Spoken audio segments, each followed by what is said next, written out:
अच्छा जी, एक voice note आया है किसी का हमारे पास। ठीक है जी, जी प्लीज प्ले कीजिएगा। अस्सलाम वालेकुम। मेरा एक सवाल है वो ये कि आपको पता है कि जिस तरह से आजकल की खुराकें हैं या फूड हम खाते हैं, उसकी वजह से जो है ना वो एक इनफर्टिलिटी का रेट बहुत ज़्यादा हो गया हुआ है। मीन्स के जो शादीशुदा जोड़े हैं वो बहुत ज़्यादा परेशान हैं कि उनके घर औलाद नहीं है, मेडिसिन डिफरेंट खाते हैं, बड़े सारे इलाज भी करवाते हैं, लेकिन ज़्यादातर इलाज जो है उनके रिज़ल्ट भी अच्छे नहीं आते।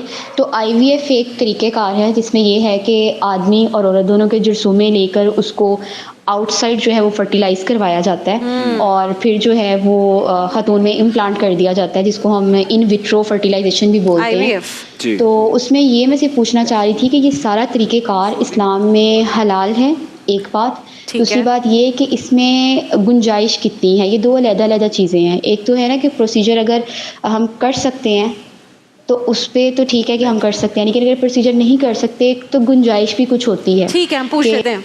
मेसवी साहब आपके पास आएंगे। खुराकों ज़ाहिर है इनफर्टिलिटी बहुत ज़्यादा है, उसकी बहुत मेन रीज़न ये है जैसे आपने उस दिन कहा कि हम खाते क्या चीज़ें हैं बड़ी उस पर, और फिर IVF अगर कोई करवाना चाहे तो उसमें देखिए IVF क्या है कि मियाँ और बीवी के जो ख़ास चीज़ें हैं जी वो लेकर बाहर उसे सेट किया जाता है और उसके बाद फिर बीवी के अंदर उसको सेट कर दिया जाता है। फ़िक़्ह जाफ़री की नज़र बता देता हूँ कि अगर नामहरम का उसमें कोई इन्वॉल्वमेंट नहीं जी, खातून का खातून अंजाम दे, और दूसरा ये कि शौहर का ही नुत्फ़ा लेकर औरत के बीवी के ही एग लेकर अगर किया जाए तो शरन फ़िक़्ह जाफ़री के लिहाज से इसमें कोई क़बाहत नहीं जी।